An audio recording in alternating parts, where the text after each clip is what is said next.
வணக்கம் நண்பர்களே. நம்ம தினமும் மிகவும் சாதாரணமாக சாப்பிடக்கூடிய ஒரு உணவு. ஆனா அதுல இருக்கக்கூடிய மருத்துவ சக்தியை பற்றி பலருக்குமே தெரியாது. அது என்ன தெரியுமா? அதுதாங்க வேர்க்கடலை. பலர் இத ஏழைகளின் பாதாம் என்று கூட அழைப்பார்கள். குறைந்த விலையில கிடைத்தாலும் இதுல இருக்கக்கூடிய புரதம், நல்ல கொழுப்பு, விட்டமின்கள், தாதுக்கள் போன்றவை உடலுக்கு எண்ணற்ற நன்மைகளை தருது. ஆனா யார் இத அதிகமா சாப்பிட்டால் என்ன ஆகும்? யாரெல்லாம் இதை தவிர்க்க வேண்டும்? அது யார் இந்த வேர்க்கடலையே சாப்பிடக்கூடாது? தினமும் எவ்வளவு சாப்பிடலாம்? தினமும் சாப்பிட்றதுனால ஏற்படக்கூடிய நன்மைகள் என்ன? எந்த நேரத்துல சாப்பிட்டால் அதிகமான பலன்கள் கிடைக்கும்? எல்லாத்தையும் நம்ம இந்த வீடியோல பார்க்க போறோம். அறிவியல் ஆதாரத்தோட எளிமையா பார்க்க போறோம். ஸோ வீடியோவை ஸ்கிப் பண்ணாம கடைசி வரைக்கும் பாருங்க. இந்த ஒரு வீடியோ கண்டிப்பா உங்களுடைய ஆரோக்கியத்திற்கு ரொம்பவுமே முக்கியமான ஒரு வீடியோவாக இருக்கும். உங்கள் ஆரோக்கியம் உங்கள் கையில்தான். வேர்க்கடலில் இருக்கக்கூடிய சத்துக்களை பார்த்துடலாம். 100 கிராம் வேர்க்கடலில் சுமார் புரதம் 25 முதல் 26 கிராமம், நல்ல கொழுப்புக்கள் 49 கிராமம், நார்ச்சத்துக்கள் 8 கிராமம். இதில் vitamin E, vitamin B3, folate, magnesium, potassium, zinc, copper, phosphorus இது எல்லாமே இருக்குதுங்க. இது எல்லாமே இருக்கிறதுனால தான் உடலில் பல உறுப்புகளை பாதுகாக்கிறதுக்கும் பல நோய்களில் இருந்து நம்மளை பாதுகாக்கிறதுக்கும் வேர்க்கடலை ஒரு சிறந்த உணவாக இருக்குது. வேர்க்கடலை நம்மளுடைய முன்னோர்கள் பாரம்பரியமாக சாப்பிட்ட ஒரு உணவாகவும் இது இருக்குது. ஸோ வேர்க்கடலையை அந்த காலத்தில் சாப்பிட்டதா அவங்க 100 வயதை தாண்டியும் ஆரோக்கியமாக இருந்தார்கள். இப்போ நம்ம எல்லாருமே என்ன ஆயிடுச்சு? வெளியில இருக்கக்கூடிய நட்ஸுகளை வாங்கி நம்ம சாப்பிட்றோம். இந்த வேர்க்கடலையை மறந்துட்டோம். ஸோ மீண்டும் நம்ம எல்லாருமே வேர்க்கடலையை சாப்பிடணும். வேர்க்கடலை சாப்பிட்றதுனால உடல்ல ஏற்படக்கூடிய நன்மைகளையும் மாற்றங்களையும் பார்த்துடலாம். முதலாவது நன்மை, தசை வளர்ச்சிக்கு வேர்க்கடலை பயன்படுது. வேர்க்கடலையில அதிக அளவுல புரதச்சத்து இருக்கிறதுனால இது தசைகளை வலுவாக்குறதுக்கு பயன்படுது. உடலுக்கு சக்தியை அதிகரிக்கிறதுக்கு பயன்படுது. முக்கியமா உடற்பயிற்சி செய்யறவங்களுக்கு இது ஒரு சிறந்த உணவாக இருக்குது. அதே மாதிரி விளையாட்டு வீரர்கள், கடினமா வேலை செய்வாங்கல்ல விவசாயிகள், இந்த வெயிலெல்லாம் வேலை செய்வாங்களா அவங்க எல்லாருக்குமே வேர்க்கடலை ஒரு சிறந்த உணவா இருக்கும். அதே மாதிரி வளரக்கூடிய குழந்தைகள் அவங்களுடைய வளர்ச்சிக்கு தேவையான ஊட்டச்சத்துக்கள் வேர்க்கடலையில இருக்குது. இரண்டாவது நன்மை என்னன்னா, இதயத்தை பாதுகாக்கும் தன்மை வேர்க்கடலைக்கு இருக்குது. இதுல இருக்கக்கூடிய நல்ல கொழுப்புக்கள். ஆனா நிறைய பேர் என்ன நினைக்கிறாங்க, வேர்க்கடலை சாப்பிட்டா இதயத்திற்கு தீங்கோ, கொலஸ்ட்ரால் அதிகமாயிருமோ அப்படின்னு நினைக்கிறாங்க. அது கிடையவே கிடையாது. நீங்க சரியான அளவை எடுத்துக்கிட்டீங்கன்னா அது நன்மைகளை கொடுக்கும். அளவுக்கு அதிகமாக சாப்பிட்டாதான் அது கொழுப்பை அதிகமாக்கி உங்களுக்கு கொலஸ்ட்ரால் லெவலை அதிகப்படுத்தும், தீமை ஏற்படும். ஸோ இதில் இருக்கக்கூடிய எல்டிஎல் அப்படின்னு சொல்லக்கூடிய கெட்ட கொழுப்பை குறைக்கும் தன்மை கொண்டது வேர்க்கடலை. HDL அப்படின்னு சொல்லக்கூடிய நல்ல கொழுப்பை அதிகரிக்கும் தன்மை கொண்டது வேர்க்கடலை. ஸோ இதனால இதயம் நோய் அபாயம் குறைக்கப்படும். ஏன்னா இப்போ இருக்கக்கூடிய காலகட்டத்தில் இதயம் சார்ந்த நோய்கள் தான் அதிகமாக வருது. ஸோ மரணங்களுக்கு பாதியே இதயம் சார்ந்த நோய் தான் இருக்குது. ஸோ நீங்கள் வேர்க்கடலை எடுக்கும் பொழுது உங்களுடைய இதயம் ஆரோக்கியமாக்கப்படும், இரத்த நாளங்களும் ஆரோக்கியமாக இருக்கும். ஆனால் அளவாக எடுத்துக்கிறணும், அதுதான் ரொம்ப ரொம்ப முக்கியம். அடுத்து மூன்றாவது நன்மை என்னன்னா, சர்க்கரை நோயாளிகளுக்கு ஒரு சிறந்த உணவாக வேர்க்கடலை இருக்குது. நிறைய பேர் என்ன பண்ணுறாங்கன்னா, சர்க்கரை இருக்கிறவங்க வேர்க்கடலை சாப்பிட்டால் சர்க்கரை அளவு கூடிவிடும் சொல்லிட்டு அதை சாப்பிடாம விட்டுறாங்க. ஆனால் அது கிடையவே கிடையாது. வேர்க்கடலை லோ கிளைசிமிக் இண்டெக்ஸ் குறியீடு கொண்ட ஒரு உணவு தான். அதனால் சர்க்கரை நோயாளிகள் வேர்க்கடலையை சாப்பிடலாம். ஆனால் அதிகமாக சாப்பிடக்கூடாதுங்க, அளவாக எடுத்துக்கிறலாம். ஏன்னா இதில் அதிக அளவில் நார்ச்சத்து இருக்கிறதுனால உங்களுக்கு சர்க்கரை அளவை திடீரென உயராமல் தடுக்கிறதுக்கு இந்த வேர்க்கடலை பயன்படுது. அதனால் சர்க்கரை நோயாளிகள் தாராளமாக இதை எடுத்துக்கிறலாம். நீண்ட நேரம் அதே மாதிரி பசி எடுக்காம பாதுகாக்கிறதுக்கும் பயன்படுது. ஏன்னா சர்க்கரை நோயாளிகள் கலோரி, கார்போஹைட்ரேட் கம்மியாக தான் எடுத்துக்கிறணும். ஸோ நீங்கள் வேர்க்கடலையை நீங்கள் டெய்லியும் ஒரு கைப்பிடி எடுத்துக்கிட்டிங்கன்னா உங்களுக்கு பசியை கட்டுப்படுத்துறதுக்கு அது பயன்படும். அடுத்து நான்காவது நன்மை என்னன்னா, உடல் எடையை கட்டுப்பாட்டில் வைக்கிறதுக்கு வேர்க்கடலை பயன்படுது. நிறைய பேர் என்ன நினைக்கிறாங்கன்னா, வேர்க்கடலை சாப்பிட்டால் உடல் எடை அதிகரிக்கும் அப்படின்னு நினைக்கிறாங்க. ஆனால் அது கிடையவே கிடையாது. வேர்க்கடலை சாப்பிட்டால் உடல் பருமன்லாம் ஆகாது. ஆனால் நீங்கள் அளவாக சாப்பிட்டீங்கன்னா உடல் எடையை குறைக்கிறதுக்கு பயன்படும். நீங்கள் அதிகமாக சாப்பிட்டீங்கன்னா உடல் எடை அதிகரிக்கும். கம்மியான அளவில் எடுத்துக்கிட்டிங்கன்னா உடல் எடை குறைக்கும். இதுதாங்க லாஜிக்கு. நீங்கள் எடுத்துக்கிற அளவில் தான் இருக்குது. அதிகமாக எடுத்துக்கிறீங்களா இல்லை கம்மியாக எடுத்துக்கிறீங்களான்னு. ஏன்னா இதில் புரதமும் நார்ச்சத்தும் இருக்கிறதுனால பசியை குறைக்கும்.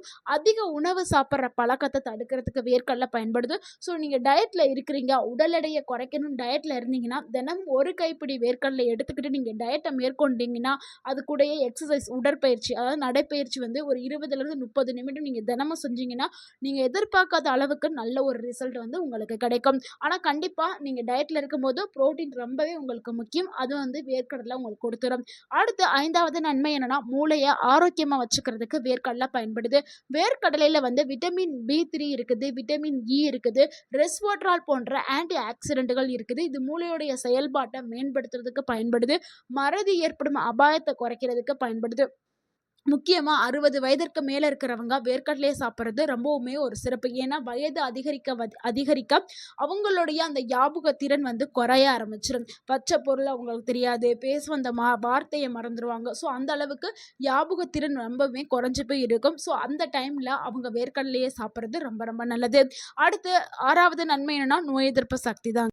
வேர்க்கடலையிலிருந்து ஜிங்க், காப்பர், விட்டமின் இ இது எல்லாமே இருக்குது. இது எல்லாமே சேர்ந்து உடல்ல நோய் எதிர்ப்பு சக்திய வலுப்படுத்துறதுக்கு பயன்படுது. சிலருக்கெல்லாம் அடிக்கடி சளி, இருமல், காய்ச்சல் வரும். ஸோ அவங்க வந்து நீங்க ரெகுலரா ஒரு கைப்பிடி வேர்க்கடலை தினமும் நீங்க எடுத்துக்கிட்டு வந்தீங்கன்னா, உங்களுக்கு அடிக்கடி சளி, இருமல், காய்ச்சல் வராது. கண்டிப்பா சிறு குழந்தைகளுக்கு ஒரு பீஸ் ஆஃப் வேர்க்கடலை முட்டாய் வந்து கொடுங்க. ஸோ அப்படி கொடுத்தீங்கன்னா, அவங்களுக்கு ஞாபக சக்தியும் அதிகமாகும். நல்ல ஒரு மெமரி பவர் கிடைக்கும். நோய் எதிர்ப்பு சக்தி பல மடங்கு அவங்க உடலுக்கு வந்து கிடைக்கும். அடுத்து 7வது நன்மை என்னன்னா, எலும்புகளை வலுவாக்குறதுக்கு வேர்க்கடலை பயன்படுது. வேர்க்கடலையில வந்து மெக்னீசியம், பாஸ்பரஸ், கால்சியம் இது எல்லாமே இருக்குது. இது வந்து எலும்புகளுடைய அடர்த்தியை பாதுகாக்கிறதுக்கு பயன்படுது. குறிப்பா 40 வயதிற்கு மேற்பட்ட பெண்கள் கண்டிப்பாக வேர்க்கடலை எடுக்கணும். ஏன்னா 40 வயசுக்கு மேல அவங்களுக்கு மெனோபாஸ் அப்படின்னு சொல்லக்கூடிய அந்த பீரியட் ஸ்டேஜ் வந்து ஸ்டாப் ஆகும். அந்த டைம்ல எலும்பு சார்ந்த பிரச்சனைகள் நிறைய பெண்களுக்கு வரும். ஸோ அதை நீங்க தடுக்கணும் அப்படின்னா வேர்க்கடலையை கண்டிப்பா நீங்க உணவுல எடுத்துக்கிறணும். அடுத்து 8வது நன்மை என்னன்னா, கர்ப்பிணி பெண்களுக்கு வேர்க்கடலை ஒரு சிறந்த உணவா இருக்குது. வேர்க்கடலையில வந்து போலேட் வந்து அதிகமா இருக்குதுங்க. இந்த போலேட் வந்து கருவுல வளரக்கூடிய குழந்தைகளுக்கு நரம்பு வளர்ச்சிக்கும், மூளை வளர்ச்சிக்கும் முக்கியமான சத்தா கருதப்படுது. அதனால தான் ஹாஸ்பிட்டல்லயுமே வந்து ஃபர்ஸ்ட் 3 மாசத்துல வந்து போலேட் மருந்து கண்டிப்பா குழந்தையோடைய மூளை வளர்ச்சிக்கு தேவை, நரம்பு வளர்ச்சிக்கு தேவைன்னு ஹாஸ்பிட்டல்ல குடுப்பாங்க. நிறைய பெண்கள் என்ன பண்றாங்கன்னா, அது வந்து இந்த ஸ்மெல் ஆகாம சாப்பிடாம தவிர்க்கிறார்கள். ஸோ சாப்பிட மாட்டேங்கிறாங்க. அந்த மாத்திரையை போட்டா வாமிட் வருதுன்னு அந்த போலேட் மாத்திரையை விட்டுறாங்க. ஸோ அப்படி இருக்கிற பெண்கள் கண்டிப்பா போலேட் எந்த உணவுல அதிகமா இருக்குதோ அந்த உணவுகளை கண்டிப்பா நீங்க தினமும் ஆனா அளவா எடுத்துக்கிறணும். வேர்க்கடலையில அதிகமா இருக்குது. ஸோ நீங்க தினமும் நீங்க ஒரு கைப்பிடி நீங்க எடுத்துக்கிட்டீங்கன்னா உங்க உடலுக்கு தேவையான போலேட் சத்து வந்து கிடைக்கும். அடுத்து 9வது நன்மை என்னன்னா, தோல் மற்றும் முடி ஆரோக்கியத்திற்கு வேர்க்கடலை பயன்படுது. இதுல இருக்கக்கூடிய விட்டமின் இ, ஆன்டி ஆக்சிடென்ட்கள் தோல் செல்களை பாதுகாக்கிறதுக்கு பயன்படுது. முடி உதிர்வை குறைக்கிறதுக்கு பயன்படுது. ஸோ அதனால பெண்கள், ஆண்கள் எல்லாருமே வந்து வேர்க்கடலையை சாப்பிட்றது ரொம்ப ரொம்ப நல்லது. அடுத்து 10வது நன்மை என்னன்னா, நீண்ட நேரம் சக்தியை கொடுக்கறதுக்கு வேர்க்கடலை பயன்படுது. ஸோ இது வேர்க்கடலை வந்து சாப்பிட்டா நல்ல ஒரு ஜீரணமும் ஆகும்.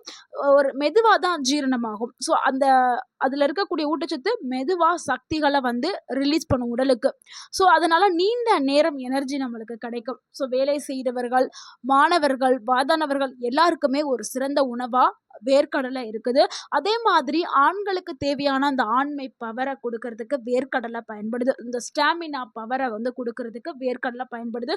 ஸோ எல்லா ஆண்கள், பெண்கள் எல்லாருமே வேர்க்கடலையை கண்டிப்பா எடுத்துக்கிறணும். ஸோ அவ்வளவு நன்மைகளை வழங்கக்கூடியது வேர்க்கடலை. ஸோ ஒரு நாளைக்கு எவ்வளவு சாப்பிடலாம்னா, ஒரு நாளைக்கு 25ல இருந்து 30 கிராம் எடுத்துக்கலாம். அதாவது ஒரு கைப்பிடி அளவு வந்து வேர்க்கடலை எடுத்துக்கிறது ரொம்பவே நல்லது. இந்த வேர்க்கடலை எப்படி நீங்க சரியான முறையில் சாப்பிடணும்னா, ஒன்று நீங்க ஊற வச்சு இரவுல ஊற வச்சு காலையில அப்படியே சாப்பிடலாம். இல்லைன்னா அவித்து சாப்பிடலாம். இல்லைன்னா வறுத்து சாப்பிடலாம். வறுத்து சாப்பிட்றதுல உப்பு சேர்க்கக்கூடாது, எண்ணெய் சேர்க்கக்கூடாது. வெறுமனவே வறுத்த வேர்க்கடலையா இருக்கணும்.